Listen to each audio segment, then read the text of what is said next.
मैं सऊदी अरब में अरबी के बच्चे संभालती थी। रात को घर जाने लगती तो अरबी मालिक कभी 2,000 तो कभी 3,000 रियाल मुझे पकड़ा देता था। महीने बाद तनख्वाह भी अच्छी खासी मिलती। एक रात अरबी की बीवी नाराज़ होकर घर से चली गई। अरबी ने मुझे घर पर रोक लिया। मेरे होश उड़ गए। उस रात अरबी ने मेरे साथ, मैं और मेरा पति सऊदी अरब में रहते थे। हम दोनों ही बीए पास थे, इसलिए मेरे पति को एक फैक्ट्री में वर्कर की नौकरी मिल गई। लेकिन उसकी तनख्वाह इतनी ना थी कि घर का गुजर बसर अच्छे से होता। इसलिए मैं भी एक अरबी के घर उसके बच्चे का केयर टेकर के तौर पर ख्याल रखने लगी। वह अरबी बहुत अच्छा इंसान था। उसने मेरी तनख्वाह भी अच्छी रखी थी।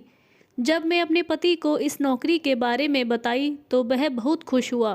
कहने लगा, अगर हम दोनों मिलकर मेहनत करेंगे तो घर के खर्चे के अलावा कुछ पैसे भी जमा हो जाएंगे। मैं भी दिन भर खाली ही तो होती हूँ, इसलिए घर के सारे काम सुबह ही निपटा कर मैं उस अरबी के घर चली जाती थी। उसके 2 छोटे बच्चे थे, दोनों ही जुड़वा थे, एक बेटी और एक बेटा। दोनों 1 साल के थे। उसकी बीवी बच्चों पर ज़्यादा ध्यान नहीं देती थी, इसलिए उन दोनों बच्चों की पूरी जिम्मेदारी मेरे सिर पर थी। मैं सिर्फ रात 8 बजे तक ही मालिक के घर पर रहती थी। उन बच्चों की पूरी जिम्मेदारी मुझ पर थी। मैं सुबह के 1 बजे से लेकर शाम के 8 बजे तक उसके घर पर रहती थी। मुझे हैरत होती थी कि एक माँ होते हुए भी वह अरबी के बच्चों को देखती तक नहीं थी। बच्चों को खिलाना पिलाना, उनका डायपर चेंज करना, सबका ख्याल रखना, यह सब मेरी जिम्मेदारी थी। वैसे भी मालकिन सख्त मिजाज की थी और मुझसे भी गुस्सा रहती थी। ज़्यादा बात नहीं करती थी। मुझे अभी उनके घर कुछ ही दिन हुए थे काम करते हुए। मैं उस औरत के मिजाज को अच्छी तरह समझ गई थी। वह हर वक्त नौकरों पर चीखती चिल्लाती हुई नज़र आती थी और किसी से जरा सा भी काम खराब हो जाता तो उस पर चिल्लाने लगती। अगर मालिक घर आते तो उनसे भी जरा सी बात पर शोर मचाने लगती। मैंने यह बात महसूस की थी कि मालिक अपने बच्चों से बहुत मोहब्बत करते थे, लेकिन उनकी बीवी शायद अच्छी नहीं मिली थी। मालिक जब भी अपने काम से घर वापस आते तो सबसे पहले बच्चों के कमरे में आते। मैं बच्चों के साथ ही बिज़ी रहती थी, इसलिए सबसे पहले दरवाजे पर दस्तक देते। मैं फ़ौरन से ठीक होकर बैठ जाती। फिर ही वे दरवाज़ा खोलते थे। मैं फिर अपने बच्चों को प्यार करते, मुझसे पूछते, बच्चों ने तंग तो नहीं किया, उन्होंने खाया पिया तो ठीक से। वह अरबी पूरे दिन की बच्चों की रूटीन मुझसे पूछता था। मैं भी उस अरबी मालिक को सारे दिन का रूटीन बता देती थी। एक रात को जब मैं घर जाने लगी तो कहने लगा, 1 मिनट रुको। फिर उसने अपनी जेब से पर्स निकाला और मुझे 1,000 रियाल पकड़ा दिए। यह देखकर मैं हैरान सी रह गई थी। हालांकि उसने मेरी तनख्वाह बहुत अच्छी रखी थी और 1,000 रियाल कम पैसे नहीं होते। मैंने एक नज़र मालिक की तरफ देखा। मेरी आंखों में हैरानी थी। कहने लगा, यह रख लो, तुम्हारे काम आएंगे। मैंने कहा, नहीं मालिक, आप जो तनख्वाह देते हैं वह भी काफ़ी है। मेरी बात सुनकर वह हल्का सा मुस्कुराया और कहने लगा, मैं अपनी खुशी से दे रहा हूँ, यह रख लो। मैंने वह पैसे पकड़कर अपने पर्स में रख दिए। मैं फिर जाने लगी। जैसे ही मैं दरवाजे तक पहुंची तो मुझसे कहने लगा, बात तो सुनो। मैंने कहा, जी। वह कहने लगे कि इस बात का जिक्र अपनी मालकिन से मत करना, उसे मत बताना कि मैंने तुम्हें 1,000 रियाल दिए हैं। मैं कुछ देर तो इस बात को सुनकर सोच में पड़ गई थी। फिर मैंने हाँ में सिर हिला दिया और कमरे से बाहर निकल गई। लेकिन न जाने क्यों उस रात मुझे बड़ी बेचैनी हो रही थी। एक तो मालिक का मुझे 1,000 रियाल देना और दूसरा इस बात का कि मालकिन से छुपाने को कहा था। यह दोनों ही बातें मेरे दिमाग में उलझन का काम कर रही थी। फिर मैंने कहा कि शायद मालकिन ज़रा गुस्से वाली हैं, इसलिए अरबी मालिक को मना करती होंगी पैसे देने से। चलो, अगर उसने दे दिए तो कोई बात नहीं। मैंने वह पैसे संभाल के रख दिए। लेकिन मेरी हैरत की इंतहा उस वक्त ना रही जब दूसरे दिन मालिक ने मुझे 2,000 रियाल दिए। इस बार तो मेरा दिल शक में गिरफ्तार होने लगा था। आखिर अरबी मालिक मेरे साथ इतनी मेहरबानी क्यों कर रहे थे? मैंने वह 2000 रियाल भी वापस पकड़ा दिए। मैंने कहा, मुझे यह नहीं चाहिए। आप क्यों मुझे रोज़ रोज़ इतने पैसे दे रहे हैं? मैंने फटाफट से अपनी चादर को सही किया, क्योंकि वह मेरे चेहरे को बड़ी गौर से देख रहे थे। वह कहने लगे कि आप मेरे बच्चों को ख्याल रखती हैं, इसलिए मैंने कहा वह मेरी ड्यूटी है और उसके पैसे मैं आपसे लेती हूँ। पर आज मैंने उस अरबी मालिक से कोई पैसे नहीं लिए और वापस घर आ गई। लेकिन अगले ही दिन जब मैं बच्चों को संभालने के लिए गई तो मैंने देखा कि वह मालिक अपने काम से बाहर नहीं गया था, बल्कि घर पर ही था और बच्चों के पास ही था। कितनी देर से आई हो? वह मेरे दोनों बच्चों को बुखार चढ़ा हुआ है, उसके लिए फ़िक्रमंद था और थोड़ा लहजा सख्त भी था। मैंने घबराकर घड़ी की तरफ देखा तो पूरे 1 बज रहे थे और मैं इसी वक्त आती थी। मैंने कहा, मैं तो अपने वक्त पर आई हूँ। फिर वह मुझसे कहने लगा कि इसी चीज़ के तो आपको पैसे दे रहे हैं कि आप मेरे बच्चों का ख्याल ज़्यादा से ज़्यादा रखें। देखिए, सुबह उनको बुखार है, उनकी माँ को तो उनकी परवाह नहीं है, लेकिन मैंने आपको नौकरी पर रखा है ताकि मेरे बच्चों की अच्छे से अच्छी केयर हो सके। इसलिए नहीं कि आप 1:12 पर आएँ और मेरे बच्चे यहाँ पर बीमारी में रोते रहें। एक बच्ची तो सो रही थी, लेकिन उसका जो बेटा था वह रो रहा था। मैंने फटाफट से उस मालिक से लेकर अपनी गोद में पकड़ा। दोनों बच्चे मुझसे बहुत ज़्यादा लगाव रखते थे।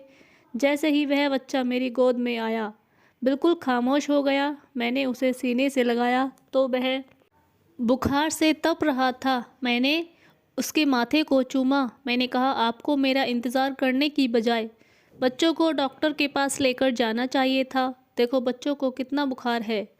मेरी बात सुनकर उसने अपने माथे पर हाथ मारा और कहा, मेरी अकल काम नहीं कर रही थी।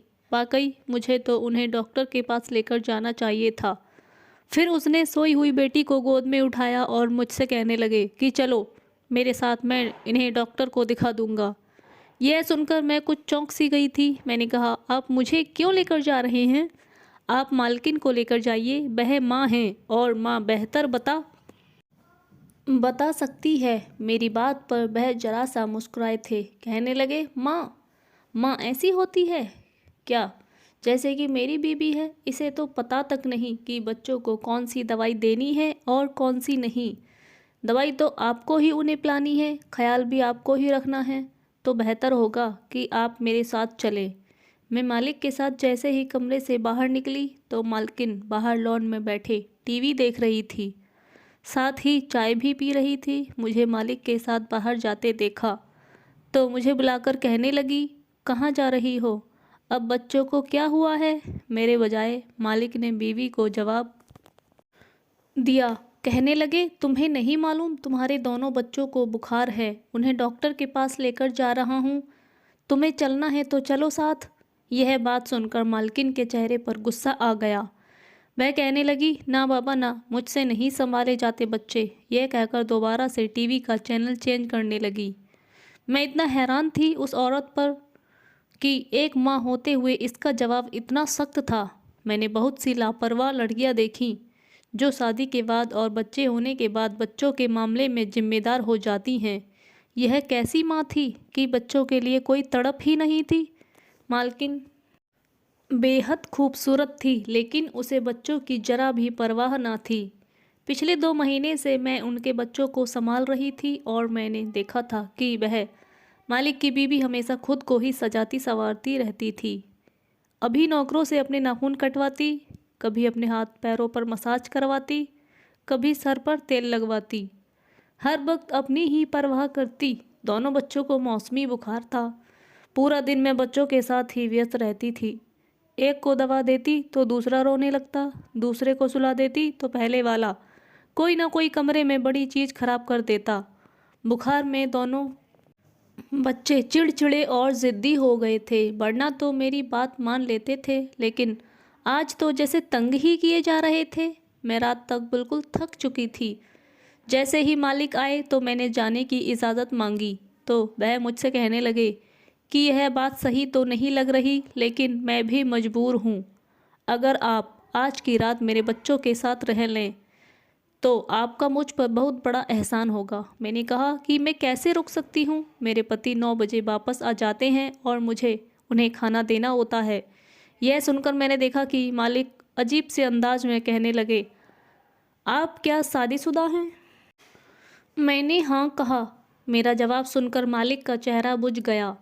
फिर एकदम से उन्होंने अपने चेहरे का रूप बदल दिया। वह कहने लगा, क्या आप अपने पति से कह देंगी एक रात के लिए आपको यहीं रहने दें, क्योंकि मुझे बच्चों को संभालने का इतना आइडिया नहीं है। रात भर में कैसे संभाल सकूँगा? फिर आप उनकी मेडिसिन के बारे में अच्छी तरह से जानती हैं। मैंने कहा, ठीक है, अपने पति से पूछ लेती हूँ। मैंने मोबाइल निकाला और अपने पति से कहा तो वह कहने लगे, ठीक है, तुम आज रात वहीं रुक जाओ, मैं खाने पीने का इंतज़ाम खुद कर लूँगा। रात भर मैं बच्चों को संभालते रही और अगले दिन बच्चे शाम तक भले चंगे हो गए थे। फिर मैं जब वापस जाने लगी तो मालिक ने मुझे 5,000 रियाल पकड़ाना चाहा। मैंने कहा कि आप क्यों दे रहे हैं? वह कहने लगे, आपने मेरे बच्चों को मुश्किल वक्त में संभाला है और इस पर आपका हक बनता है, इसलिए आपको इसे इनकार मत कीजिएगा प्लीज़। मैंने कहा कि आप मेरी ममता को पैसों से क्यों तोल रहे हैं? हाँ, मैं मानती हूँ यह मेरी सगी औलाद नहीं है, लेकिन मैंने हमेशा उन्हें अपने बच्चों की तरह ही समझा है, इसलिए आप अपने पैसे अपने पास रखें, मुझे उनकी ज़रूरत नहीं है। यह कहकर मैंने अपना पर्स पकड़ा और फिर बाहर निकल गई। मेरी शादी को भी 4 साल गुजर गए थे, लेकिन मेरी कोई औलाद नहीं हुई थी। शादी के फ़ौरन बाद मैं उम्मीद से हुई थी, लेकिन मेरा पति मेरे आगे हाथ जोड़ने लगा, कहने लगा, तुम्हें पता है मेरी नौकरी अच्छी नहीं है और इतनी तनख्वाह में एक बच्चा अफोर्ड नहीं कर सकता। ऊपर वाले के लिए तुम अब अबॉर्शन करवा लो। जैसे ही हालात ठीक होंगे हम फिर ऊपर वाले से बच्चा ले लेंगे। बच्चों का क्या है, बच्चे तो हो ही जाते हैं। उस वक्त मैं बहुत रोई थी। मैंने कहा, बच्चा अपना नसीब लेकर आता है, तुम ऐसा क्यों सोचते हो? लेकिन वह मेरे आगे मिन्नत करता रहा।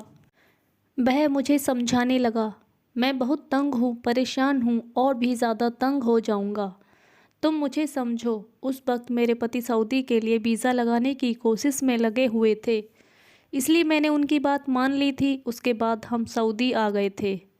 3 साल से मेरा पति काम कर रहा था, लेकिन हालात जैसे थे वहीं पर अटके हुए थे और हर वक्त जब मैं यह कहती कि अब हमें औलाद लेनी चाहिए तो वह इनकार कर देता, कहता कि बस 1 साल और रुक जाओ, जैसे ही हालात ठीक होंगे फिर हम बच्चा ले लेंगे। हम कौन सा बुढ़े हो गए हैं, औलाद नहीं हो सकती है? तो हमेशा ही वह टाल जाता, लेकिन मेरे दिल में था कि ऊपर वाला मुझे औलाद दे दे। इसलिए जब उन दोनों बच्चों को संभालने की जिम्मेदारी मुझे मिली तो मैंने यह सब नहीं समझा कि मैं नौकरी कर रही हूँ या वह बच्चे मेरे लिए बोझ हैं। मैंने अपनी सारी ममता उन पर निछावर कर दी थी और दिल से उनको संभालती थी। अगले दिन जब मैं काम पर आई तो मैंने देखा मालकिन और मालिक में झगड़ा हो रहा था। न जाने वे किस बात पर उन दोनों की इतनी बहस हो रही थी कि मुझे भी डर लगने लगा था कि कहीं वह आपस में तलाक ना ले लें। मालिक तो यही कह रहे थे कि तुम हर वक्त शॉपिंग करती रहती हो या फिर अपने आप को सजाती संवारती रहती हो। एक रात को ही तो तुम्हें बच्चों को संभालना पड़ता है और वह भी तुम दूसरे कमरे में जाकर सो जाती हो। तुम्हें दूसरे कमरे में जाने से क्या मिलता है? जरा भी बच्चों की परवाह नहीं करती। अगर तुम्हारा यही रवैया रहा तो मैं तुम्हें छोड़ दूंगा। मालिक बहुत गुस्से में चिल्लाते हुए कहते हुए बाहर चले गए। मैं उस वक्त कमरे में सारा शोर सुन रही थी और बच्चे भी उस वक्त कमरे में थे, क्योंकि चिल्लाने की आवाज़ें कमरे तक आ रही थी। सिर्फ मेरा दिल जब अचानक से मेरे कमरे का दरवाज़ा खुला। बड़ी ही गुस्से वाले अंदाज में मालकिन कमरे में आई। वह कहने लगी, चलो छुट्टी है तुम्हारी, चलो यहाँ से निकलो। यह कहकर उसने मुझे चुटकी बजाकर बाहर जाने के लिए कहा। मैं खामोशी से बाहर निकल गई, लेकिन मैं जानती थी कि वह औरत बहुत गुस्से में है, इसलिए कुछ नहीं सुनेगी। मैंने अपना पर्स उठाया और अपने घर वापस चली गई। फिर मैं नहीं जानती कि क्या हुआ और क्या नहीं। लेकिन शाम को ही मुझे मालिक का फ़ोन आया। वह मुझे कहने लगे कि फ़ौरन घर आ जाओ, मुझे आपसे बहुत ज़रूरी काम है। मैंने कहा मालिक, इस वक्त तो रात के 8 बज रहे हैं। वह कहने लगे मुझे आपसे बेहद ज़रूरी काम है, आपका आना बहुत ज़रूरी है, फ़ौरन से मेरे पास आओ। मैंने अपने पति को बताया तो कहने लगा हो सकता है बच्चों को फिर से बुखार ना हो गया हो, चलो मैं तुम्हें छोड़कर आता हूँ। मेरे पति के पास मोटरसाइकिल थी, वह मुझे मालिक के घर के बाहर ही छोड़कर चले गए। जैसे ही मैंने डोरबेल बजाई तो दरवाज़ा चौकीदार की बजाय मालिक ने खोला था। मैं हैरत से देखने लगी तो चौकीदार भी घर में ना था। मैंने मालिक से पूछा तो वह कहने लगे कि चौकीदार अभी अपने घर गया है, थोड़ी देर में आ जाएगा, आप अंदर आओ, आपसे बहुत ज़रूरी बात करनी है। यह सुनकर मैं मालिक के साथ अंदर चली गई, पर मैं नहीं जानती थी कि अंदर जाते ही मुझ पर कयामत टूट पड़ेगी। जैसे ही मैं अंदर गई लॉन बिल्कुल खाली था। यह देखकर मैं थोड़ी परेशान हुई, इसलिए सोफ़े के किनारे पर जाकर बैठ गई। फिर वह सामने वाले सोफ़े पर बैठे अपना सर पकड़कर कुछ सोचने लगे। फिर कहने लगे मेरी बीवी दोपहर से अपने मायके जा चुकी है। जब मैं घर आया तो मेरे बच्चे मौजूद नहीं थे। जब मैंने अपनी बीवी से फ़ोन पर पूछा तो कहने लगी मैं बच्चों को साथ लेकर नहीं गई। फिर कहने लगी चौकीदार को भी उसने वापस घर से भेज दिया था। जब मैं घर आया तो घर पर कोई भी नौकर मौजूद नहीं था, यहाँ तक कि चौकीदार भी नहीं। मुझे नहीं मालूम कि बच्चों को वो खुद लेकर गई है या फिर उसने मेरे बच्चों को अगवा किया है। यह कहकर वह फूट फूट कर रोने लगा। कहने लगा पता नहीं वह मेरे बच्चों के साथ क्या करेगी। फिर कहने लगा कि अगर आप बच्चों को ढूंढने में मेरी मदद कर दें। मैं सोच ही रही थी कि मैं कैसे कर सकती हूँ, लेकिन यह सुनकर मुझे तो बहुत दुख हुआ। एक माँ होकर वह क्या खेल खेल रही थी अपनी ही सगी औलाद के साथ। अभी मैं इस बारे में सोच ही रही थी कि जब पुलिस की गाड़ी का हॉर्न की आवाज़ सुनाई दी। कुछ ही देर में दरवाजे और दीवारों को छलांग मार के पुलिस अंदर आ चुकी थी। मुझे और मालिक को देखकर उसने मुझे गिरफ्तार कर लिया। उल्टे सीधे इल्ज़ाम लगाने लगे। कहने लगे आपकी बीवी ने सही कंप्लेंट की थी, आपका इस औरत के साथ चक्कर है, तभी आपने उसे अकेले में यहाँ बुलाया है। और यह भी कहने लगे कि दोनों बच्चों को भी इस नौकरानी ने ही अगवा किया है। यह सुनकर मैं परेशान सी रह गई। वह मेरे अरबी मालिक पर भी इल्ज़ाम लगा रहे थे, हालांकि ऐसी कोई बात नहीं थी। मालिक ने कहा ऐसा कुछ नहीं है, लेकिन वह फिर भी मुझे पकड़कर पुलिस स्टेशन ले गए। मैं रोने लगी। मैंने अपने पति को फ़ोन किया, वह भी पुलिस स्टेशन में पहुंच गया, लेकिन पुलिस कुछ भी सुनने को तैयार ना थी। मेरा पति इस मालकिन के पास चला गया और उससे कहने लगा कि मेरी बीवी ने आपके बच्चों को अगवा नहीं किया और ना ही इसका किसी के साथ कोई चक्कर है। मुझे अपनी बीवी पर पूरा भरोसा है, इसलिए इसे छोड़ दो। वह कहने लगी मैं एक ही शर्त पर केस वापस लूँगी कि तुम अपनी बीवी को लेकर यहाँ से कहीं दूर चले जाओ, क्योंकि मेरा पति मुझे यह साफ साफ कह चुका है कि वह मुझे तलाक देकर तुम्हारी बीवी से शादी कर लेगा, क्योंकि वह मेरे बच्चों का ज़्यादा अच्छा ख्याल रखती है। यह सुनना था कि मेरा पति भी दंग रह गया। मैं नहीं जानती थी कि मालिक ने ऐसा क्यों कहा, लेकिन मेरा दिल यह सुनकर बहुत गमगीन हो गया था। मैं तो उनका भला कर रही थी। मालकिन ने अपना केस वापस ले लिया और मैं अपने पति के साथ वापस अपने गांव आ गई थी। मुझे वह बच्चे बहुत याद आते हैं। जब माँ बाप यूँ लड़ते हैं तो उन बच्चों की क्या परवरिश हो सकती है। किसी ने सच ही कहा है, जो होता है अच्छे के लिए होता है। शायद इसमें मेरी कोई भलाई छुपी थी। दोस्तों, उम्मीद करती हूँ आपको यह कहानी पसंद आई होगी। कहानी पसंद आई हो तो वीडियो को लाइक और शेयर करें और चैनल को सब्सक्राइब करें। धन्यवाद।